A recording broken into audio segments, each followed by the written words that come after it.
So, let's talk about something that the community absolutely refuses to accept: power creep in WuWa. I know there are people right now ready to storm the comments and tell me that Wuthering Waves is balanced, that no one gets left behind, that every character has a niche. But let's be real, power creep exists. It may be subtle, it may be carefully managed, but it's there. And the clearest example of this uncomfortable truth is none other than Jiyan, the golden boy of WuWa's very first limited 5-star banner. The same man who once carried every account in the early days is now struggling to keep pace with the newcomers. Yo, welcome back to the channel. Kamusta po sa inyong lahat? Okay, let's be brutally honest here. Even with Yuno dropping a massive 50% heavy attack buff, Jiyan still can't keep up when it comes to raw damage output. Augusta and Carthetyia are leaving him in the dust, making him look like he's running in slow motion. Their kits are crisp, efficient, and designed to dish out damage instantly. Meanwhile, Jiyan's sweaty animation feels long, his multipliers aren't strong enough, and even when you've mastered his animation cancels, he just doesn't feel fast enough for today's inflated boss HP pools. Plus, he gives you finger cramps, hand cramps, right? And that delay, it matters. It doesn't matter how well you play him. If the boss has a mountain of health and your unit can't keep up with the clock, then the damage gap becomes undeniable. Because power creep is real and Galbrena is already eyeing your asteroids. Check the link in the description for up to 21% off through Loot Bar, covering monthly asteroid subscriptions, battle passes, and full top-ups. Their DIY mobile top-up system gives you the discounts without ever needing your password. With solid Trustpilot ratings and on-time delivery backed by real agent support, Loot Bar is a reliable way to stretch your pulls further. So use my link to get an extra 10% off your next purchase. Now, before anyone panics, let's get one thing straight. Jiyan isn't garbage. He is not obsolete. Kuro has done a commendable job of making sure older units don't immediately get thrown into the dumpster the second a new phase arrives. Jiyan still has his moments. He's got Whimpering Waves, for example, where his sweeping attacks against mobs remain phenomenal. But lately, I'll be honest with you, it's more of like the lower stages. Now, with the TOA, same thing, the lower floors. In swarm scenarios, he still feels like a beast. But pit him against single targets with bloated health bars, especially in the Tower of Adversity's, top floors, like in the middle tower, and suddenly it feels like he's dragging a sword through wet cement. Without his sequences unlocked, his ceiling just isn't high enough. And while I don't mind power creep or HP inflation since it's a staple of gachas and even sports games like Madden or NBA 2K, I'd still rather face inflated health bars than be one-shot by bosses. The real issue is significance and relevance, and Jiyan is slowly losing both, along with much of what once made us love him in the first place. And here's the added context that really drives the point home. While Yuno did give Jiyan a buff, the reality is that Augusta, Carthetyia, and maybe even Frolova have pushed him further into irrelevance. Couple that with HP inflation and endgame bosses like in the Tower of Adversity, and Jiyan feels dated. Against Augusta in the final floor of the middle tower, the difference is staggering. Augusta clears the stage a full 2 minutes faster. That means Jiyan is being outdamaged by a massive margin, no matter how hard you try to optimize him, and that floor is designed for both Electro and Aero.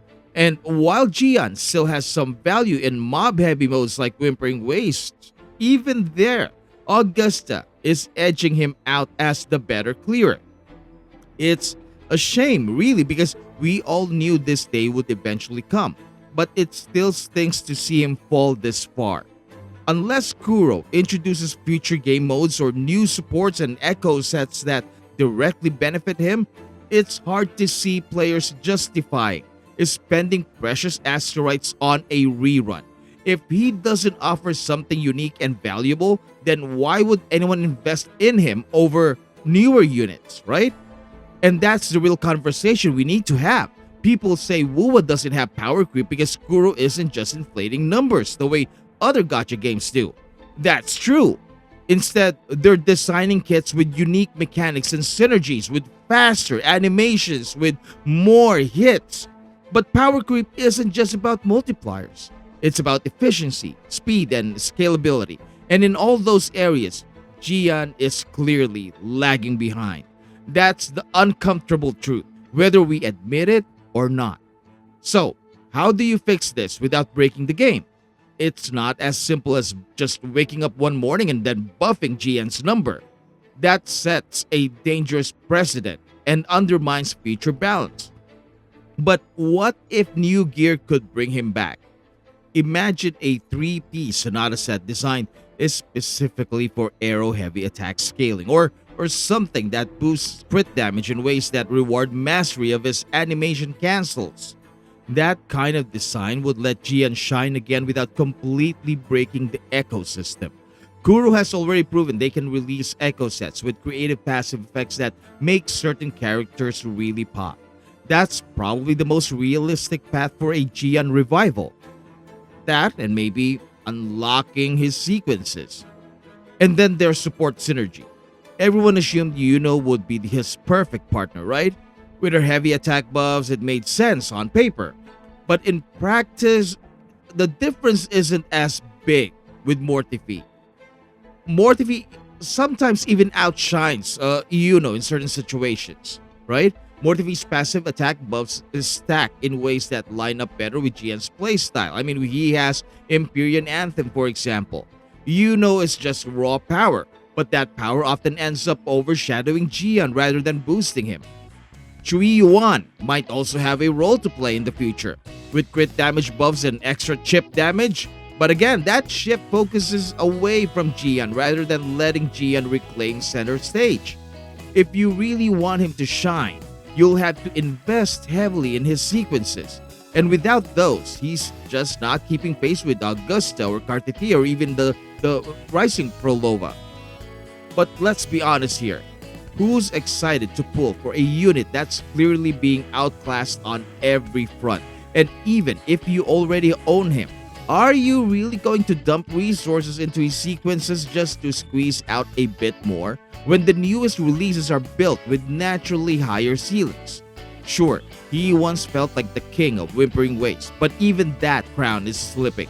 Augusta, Carthetyia, and Prolova are tearing through the same content faster, cleaner, and without the sweat that Jiyan demands. I mean, look, using Prolova, Jinshi, Augusta, and Yuno, I was able to triple S 8,000 points, Whimpering Waves. And with Jiyan, can't even do S ranking in Whimpering Waves. It's ridiculous. So, this is the reality of live service games. Characters age, kits that once defined the game's early meta eventually got surpassed. We're already starting to see it with Jinshi too, as her age shows and spectrocoms get more complex. These units aren't worthless, they're just not the centerpieces anymore. They become side players in the bigger picture. As someone who has had Jiyan since day one, I can admit this feels bittersweet. He carried me through the early game. He's still satisfying to play, but when I take him into modern endgame content, especially against bosses with bloated HP, I can't ignore the fact that he's slow, he feels ready to play, and when Augusta clears a stage a full minute faster, that's the writing on the wall. And that's power creep in WuWa. It's not aggressive, it's not in your face, but it's real. Jiyan is the proof. So the real question now is, do you accept it or are you still in denial? Because whether we like it or not, Jiyan is officially power crept. And until Kuro finds a way to give him meaningful buffs through new systems like Sonatas, Echoes, or supports, that's just the reality. So, if this video resonated with you, please leave a like for new arrow sets, subscribe for more WuWa breakdowns, and hit that bell so you never miss an update. Maraming salamat po. Thank you so much for watching. Maraming salamat po. And I will see you in the next video drop. Goodbye.